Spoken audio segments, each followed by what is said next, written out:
The thing that I felt most strongly is that after these sessions, I felt like the suitcases of the baggage that I'd been carrying around, I just literally put them down and walked away. And I haven't thought about it since. Hello, I'm Karen Mellors. Hello there, I'm Dr. Rosy Daniel. You've just tuned in to Alive and Loving It, and we're here to help you bring joy and energy back to your life. Today's guest is Joanna Farrell. So Jo is coming to share with us her healing journey as a really good example of somebody who used emotional freedom technique in her own healing journey with cancer. When cancer came along the first time around, Jo was working very hard, very stressed in her finance career and juggling that work with a young family. And instead of celebrating her 40th birthday with her friends, she was spending it on a chemo ward. But after that primary treatment finished, she spent years struggling to rebuild her body. And it wasn't until she was diagnosed again 5 years later that she realized it was necessary to go much deeper and really look at what the emotional stresses and strains and traumas were that were underlying her current state. So, thank you, Jo. We are so grateful that you are prepared to share your very precious story with us.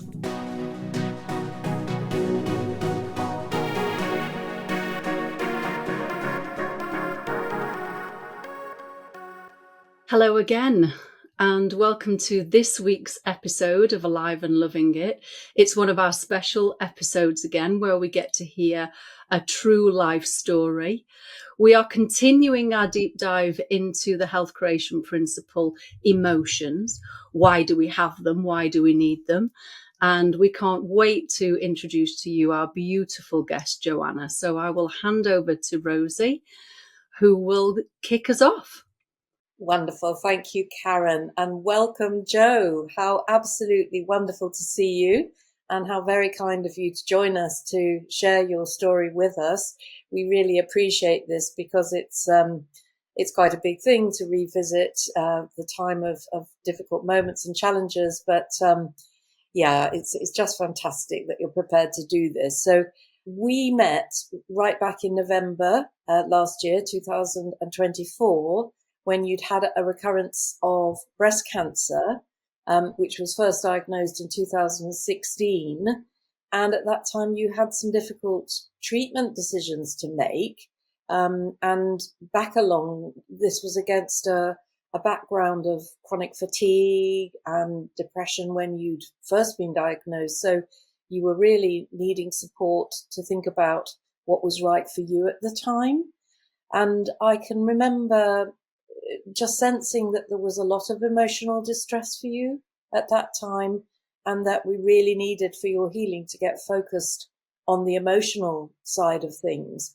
So can you tell us what was up for you at that time? What was going on for you emotionally? Yes, sure. Thank you for having me, Rosie and Karen. It's great to be here. For me at that time, I think it was a realization that I needed to go a lot further with my healing, and I needed to look at a lot more about what was going on for me in that moment. It's quite overwhelming to get told that, your cancer's come back and that you're dealing with now a stage 4 situation. For me personally, I had obviously been very sensitive to my treatments in the past and the drugs and things and my body's response to those. And so I had some decisions to make about what that treatment was going to be, how heavy-handed it needed to be, and what felt comfortable for me. So that was one of the leading issues. And I think one of the other issues that came up is that they say that when someone gets cancer, it's not just them that gets it. It's like all the people around them are affected by it, your whole family and your friends. And also, as the person with the cancer and the diagnosis, you have to try and help them process what's going on for you as well. And so that's also stirring up a lot of emotions. So in a combination of the treatment, but then also family and friends, it was quite an overwhelming time, and trying to get clear on next steps and what to do was really a top priority for me at that time. Okay. And can you remember what you were feeling? I mean, both sort of short term in relation to what was going on, but also in the background sense of what was there for you emotionally. Yeah, so I think I was, in terms of the emotions, I think I was very overwhelmed with feelings of fear and dread. I think those were the top emotions. And then, of course, comes the confusion as different family members and friends react to what's happening to you.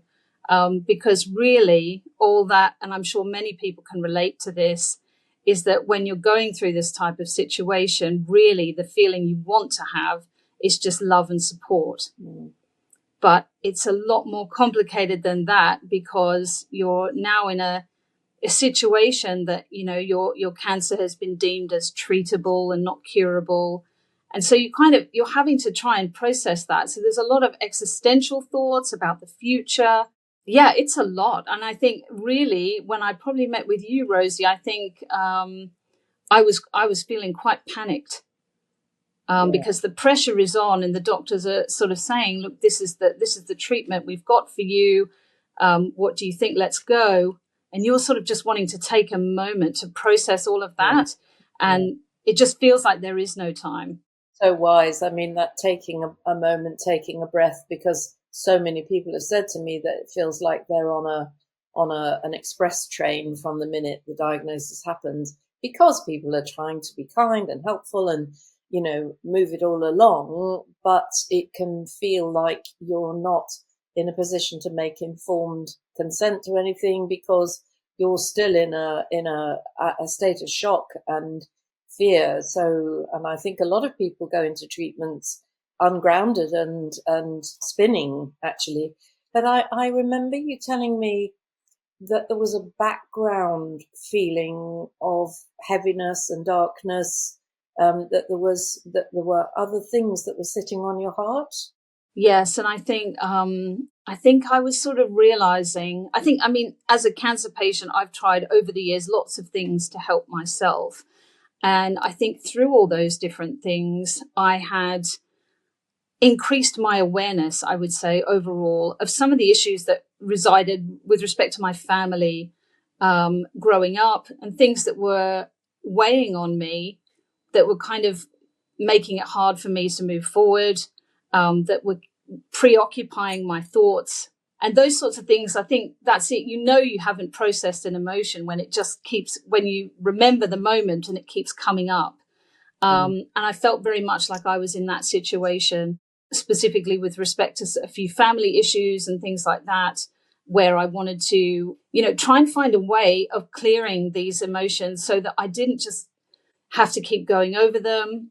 And as I moved forward on my health journey, I could feel confident that I was doing what was right for me and not for anybody else. Yes. Well, there it is again, being true to yourself, doing what's right for me and not for everybody else. But Karen, you're an emotional resilience coach, and you sit with women's circles and hold space for people to share their feelings. What do you feel about what Jo is saying?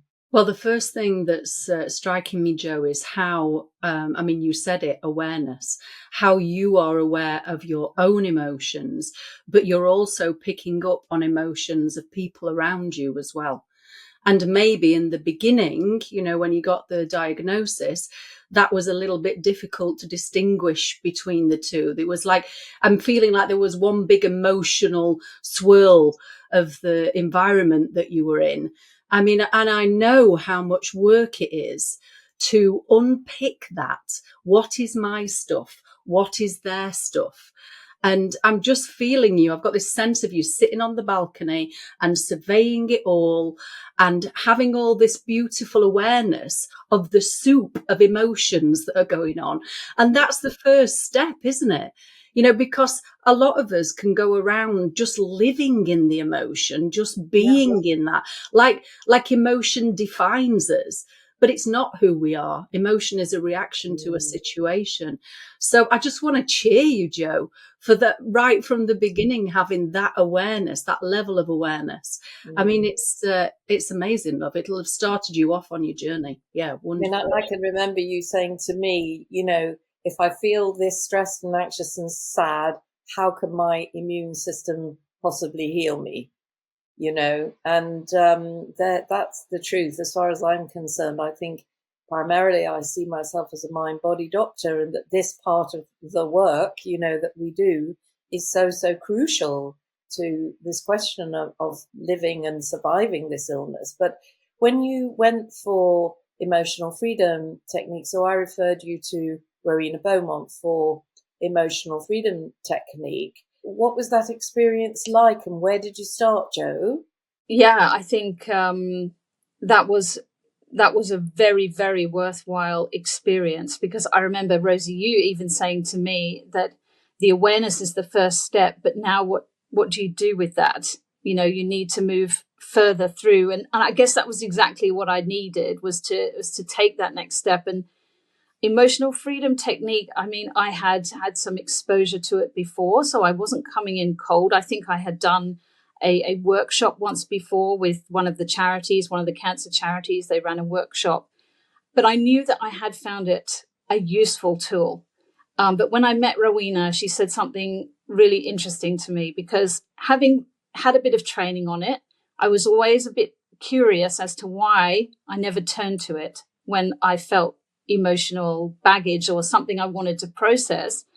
And Rowena pointed it out that, of course, when you're in that moment and you have to face the hard thing, it's very, very difficult to do it without help. And so Rowena was therefore able to step in as that guide and sort of sit down with me and start to break it down into steps and sort of say, okay, well, what's going on in that corner? What's going on with respect to your treatment? And so we were able to break it down session by session and then focus on different areas to work on, which was just really, really helpful, and honestly just cleared so much of this that was just had been clearly lingering for years. Yeah. I mean, what I find incredible is the way that it does have the power to release emotions that are sitting in our system. Rowan has explained to us that the model is that this is sitting in our meridian system, the same as is used for acupuncture and shiatsu and tai chi, qigong. But the idea that we can release this emotion is profoundly helpful. So it sounds as if you started with these feelings that you were experiencing to do with your diagnosis or re-diagnosis and the treatment. Where did you get to with that, Jo? So I think one of the things that was also quite helpful was Rowena, in the way that she pointed out as well, that, I didn't need to make a decision under duress, and that I could take my time, and that, it was my time to take. And it's really funny how, of course, as a grown woman, I know that. And, but it's almost like having that support of a practitioner being able to say to you, I give you permission. I'm giving you the permission to say, yes, actually, you need to take some more time here and you want to have some thoughts. And so for me personally, that involved, considering the dose of drugs and things like that. And obviously what often happens is you get started at the maximum dose. And at the time, for me personally, knowing how sensitive my system is, I was thinking that wasn't going to be right for me. And sort of using that and working through that and sort of discussing how that was going to look, how that conversation with my oncologist was going to go, and just kind of releasing all the tension around it and just getting back down to what it was that I actually needed from them. And so it just kind of changed that conversation and meant that I was able to go in and say, actually, can we do this differently? Actually, this is what I think I need in this situation. And don't get me wrong, these conversations are hard. They are hard to have. Yeah. And so, I said to my husband, I said, listen, some of these appointments, I mean, I'm used to going to lots of them on my own, but I said, no, this time I need your support. We go together. This is what I'm planning to do. And I felt very comfortable and confident because I had been through it with Rosie. I had released any kind of emotional it's almost like, your urge to people please, or you want to be the good person and say, yes, I will do, you're giving me this treatment and I'll say yes. And, you want it all to be nice and pleasant, because it's hard enough as it is, because, you're dealing with cancer. Yeah. So to that end, those sessions where we worked around my diagnosis and releasing fear, it was all incredibly useful. So Karen, yeah. Wow, the power of the pause, Joanna. How Indeed. much power is in that? I mean, again, what I'm witnessing from your story is, while you were in this emotional state, what's happening to your body, the tension, you just mentioned tension, the clenching, the tightness. It's impossible to make a decision while your body's in that state. That's fight or flight, and it's either fight or run away, not be creative or not be quiet and listen to what's going on inside me. So it sounds like Rowena and EFT helped you release that emotion so that you could be still, so that you could be quiet, so that you could tune into. And, the knowledge is inside of what we want for ourselves. And you just demonstrated that beautifully. I mean, lots of courage to be able to do that, love. Yeah. Particularly because you said to me, that holding your own in that medical power structure. I mean, about power structure. You used to work in banking in, a hierarchical situation. But, you said that was a biggie to know your mind and hold your ground within that power structure.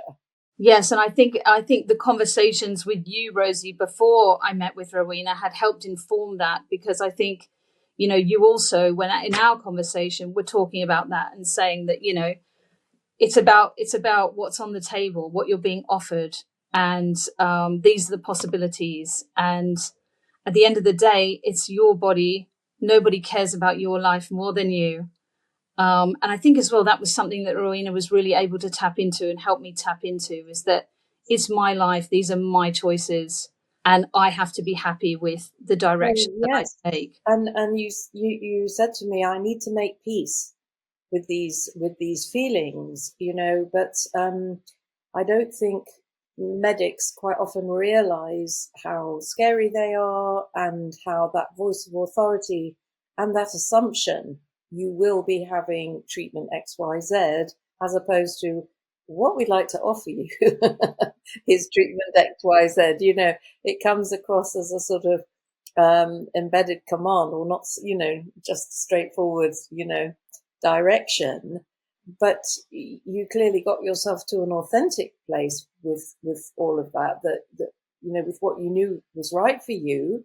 But tell us about, because I know you went deeper, didn't you?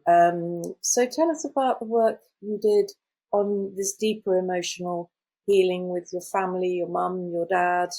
Yes, and I think this was the stuff that I think that, beyond the diagnosis and the treatment, that was very surprising. Because as we talked about raising awareness, I think I had become aware that, with respect to my dad, for example, I know that when you get a cancer diagnosis, you go through a huge grief process, and that is grieving for the life that you didn't expect you were going to have. And, you're not going to get to have the rest of the career that you thought, and etc. And I think what surprised me with my dad is that he also was experiencing grief over that, and the loss of my career. And, I was on a great trajectory. I was excited and very invested in my job, perhaps a bit too much, I would say that. And so at the loss of that, I think it felt like a loss for him as well. And at the time, as I said at the start, I just wanted to feel love and support. I didn't want to feel someone else's grief about my lost career. And I think as he was articulating that to me, it was just wounding me terribly, because I felt bad enough about it as it was. It was something that I was trying to process and get over. And then to sort of have him say, oh, isn't that a shame? And I was like, well, yes, it is. But, there's bigger things going on now than that. And that's, we've had to let that go.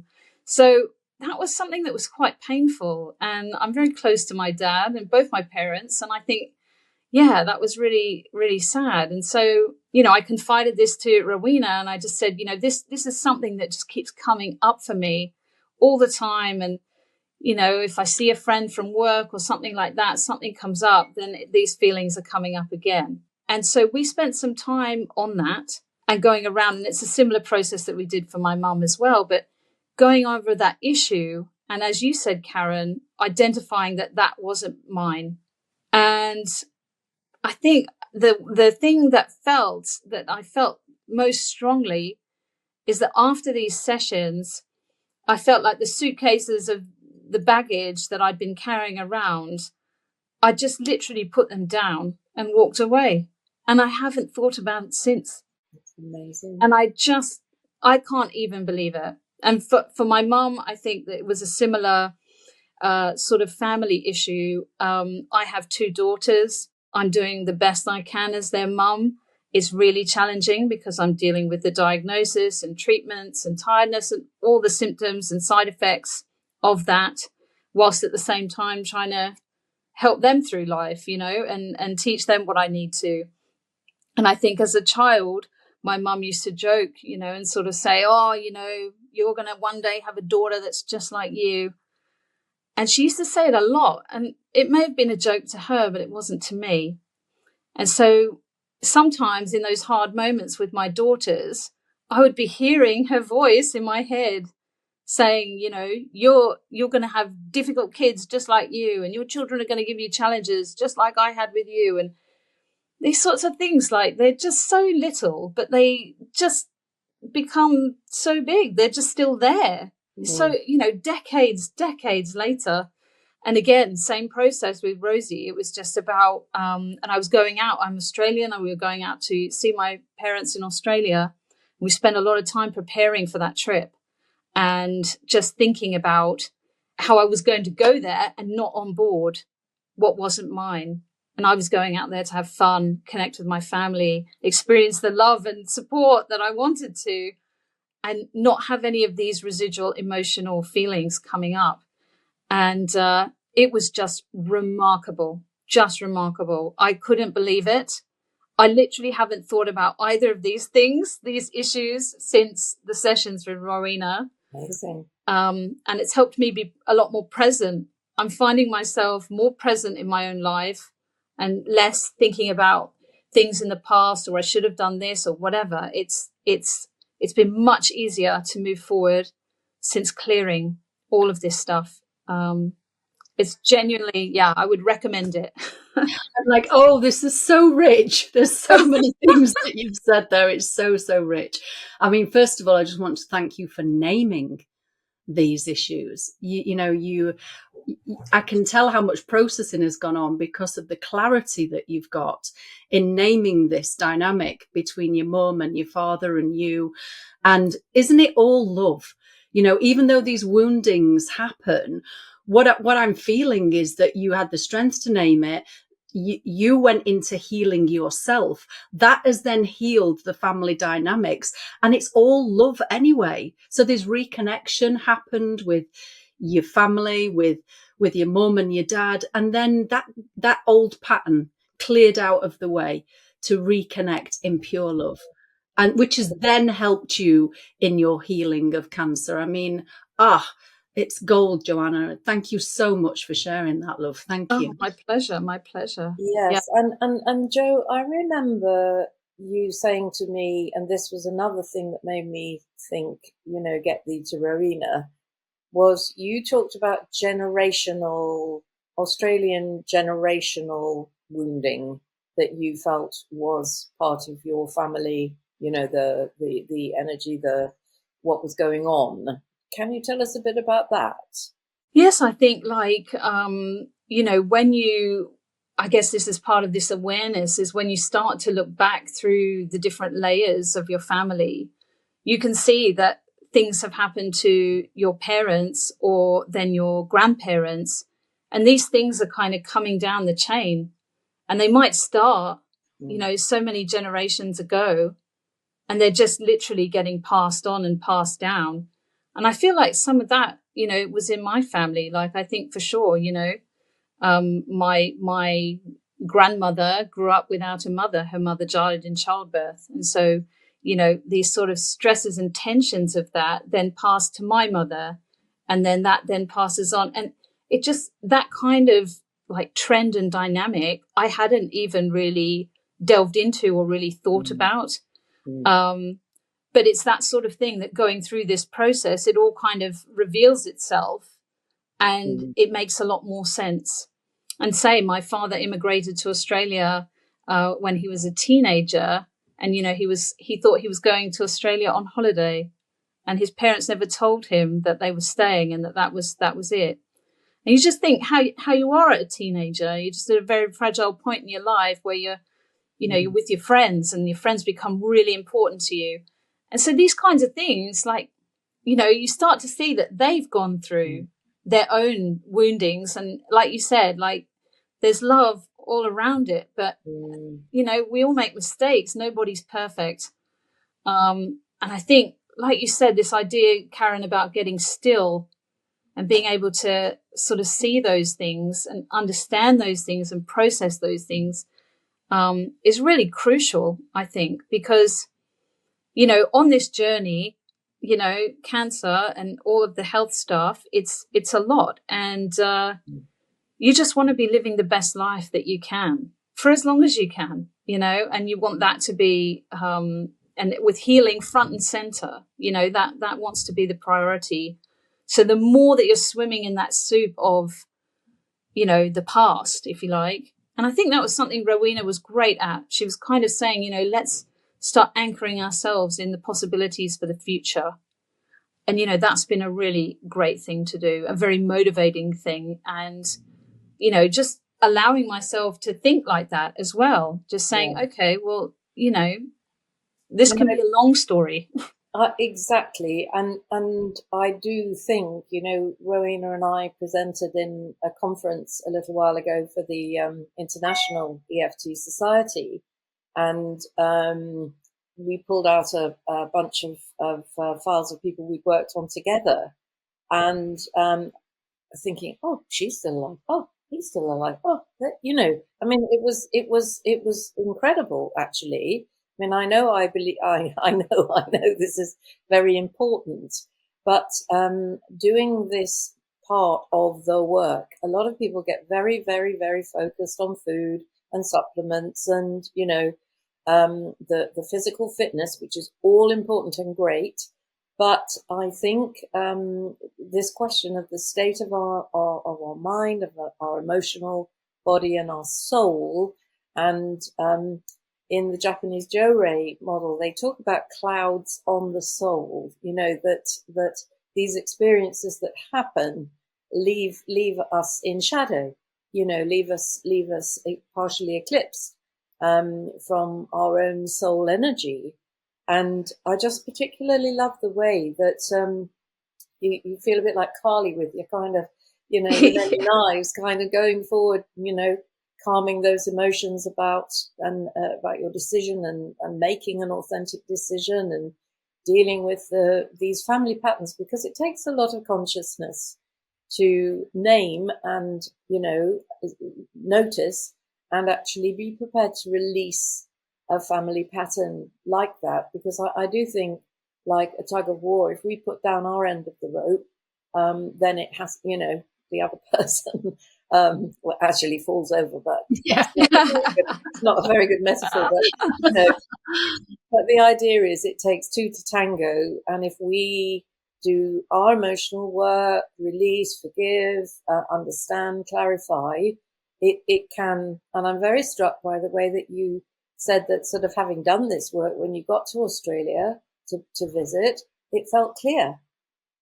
It did. And you could experience being in that relationship without those clouds. Yes. And I think, Yes, if I could say one thing about it, is that I agree 100% with what you said, Rosie, that the fixation on food and all these things is completely true.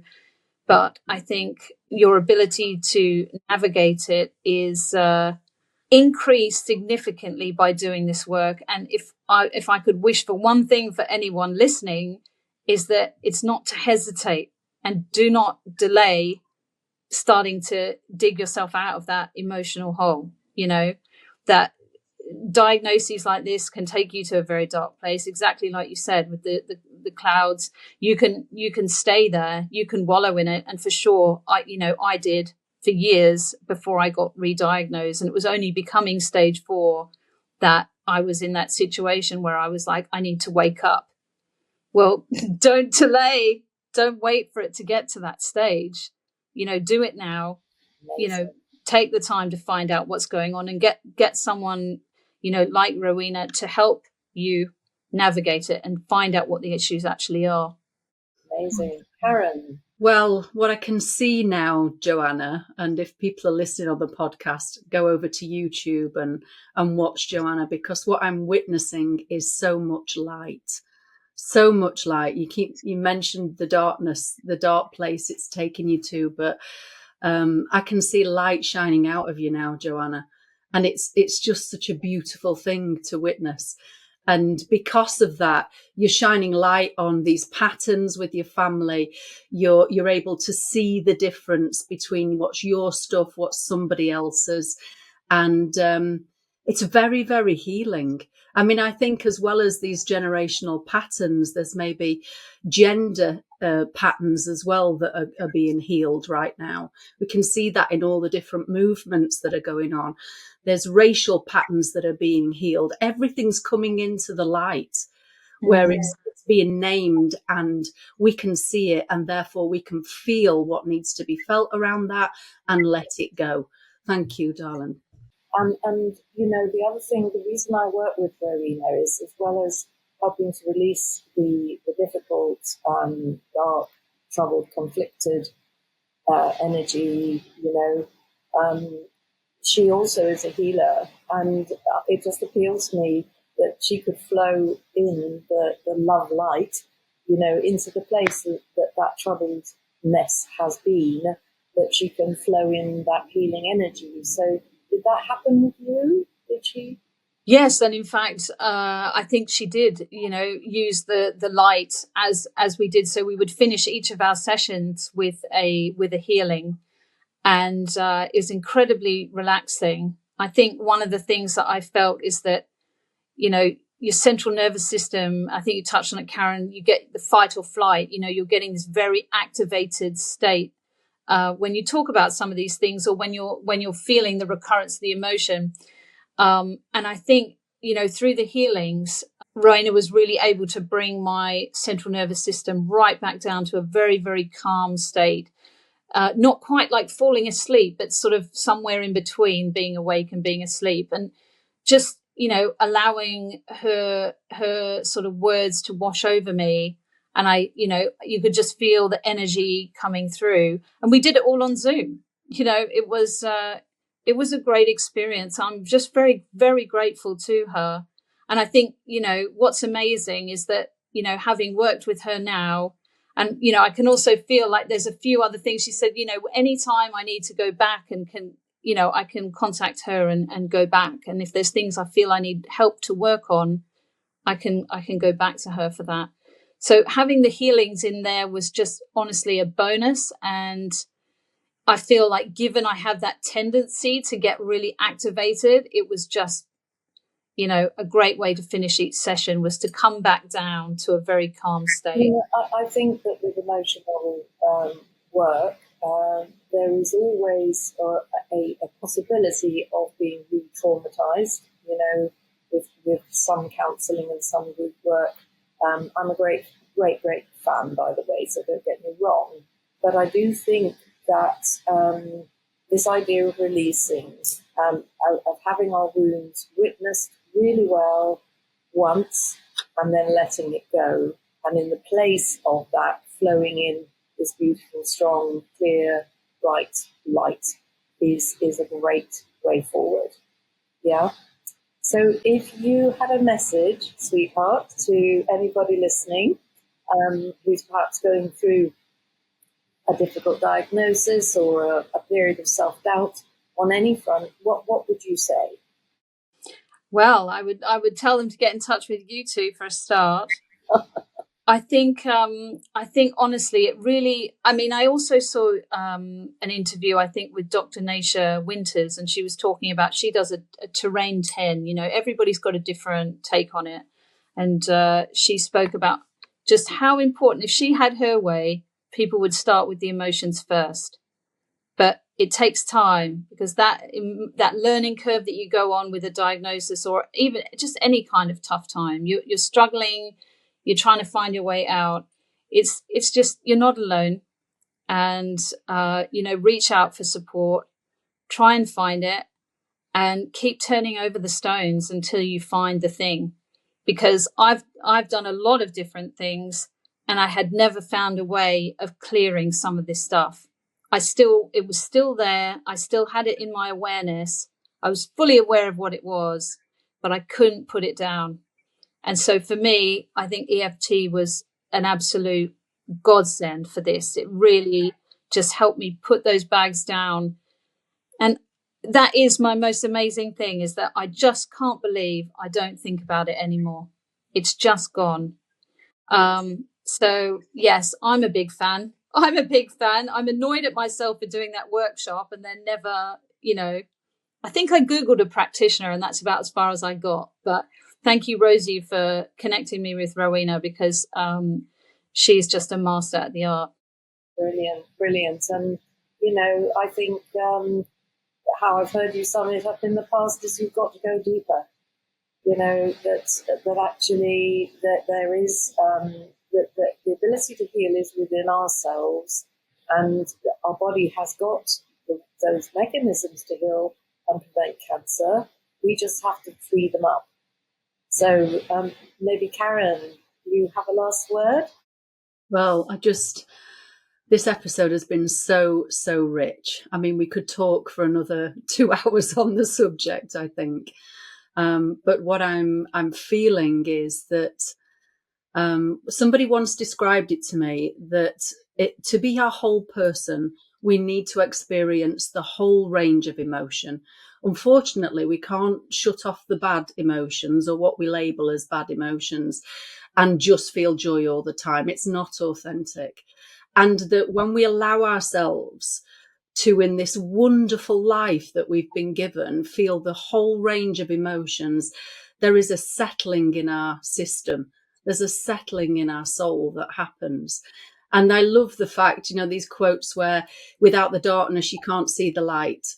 And somebody explained to me once that it's like a pendulum, and the amount of you go back into the dark, you let it go, it will swing that far into the light.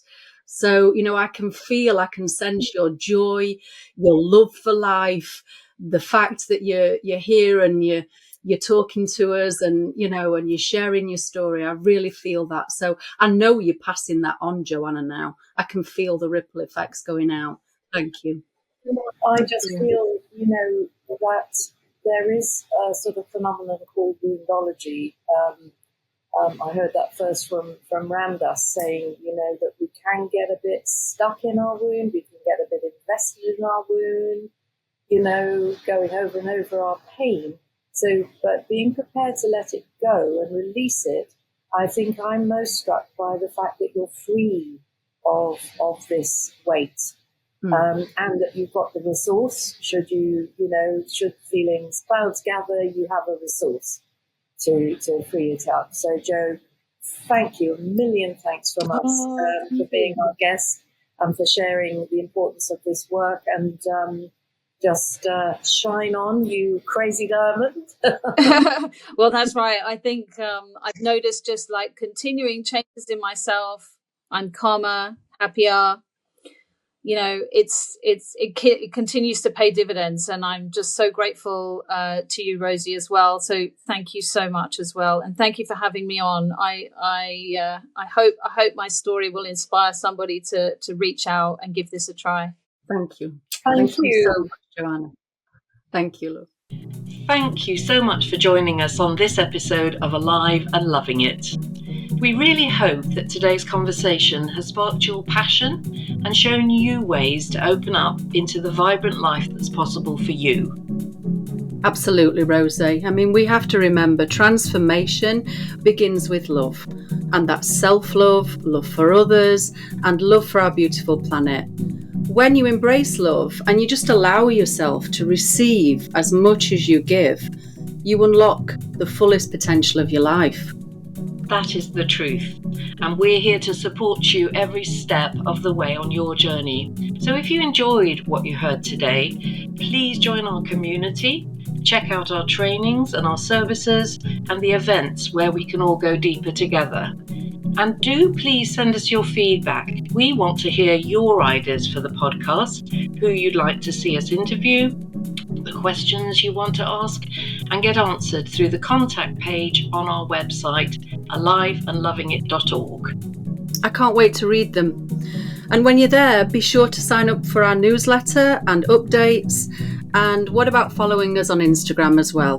We are at Alive and Loving It Community. Once you've signed up to the newsletter, you'll receive extra notes from today's show and more inspiration to help you live your most vibrant life. Thank you for being with us. Keep shining, stay true to yourself, and remember, this is your time to live your fullest, healthiest life. So until next time, keep doing what you love most in life. I know Rosie and I will be, always. We're so excited to connect with you on the next episode of Alive and Loving It.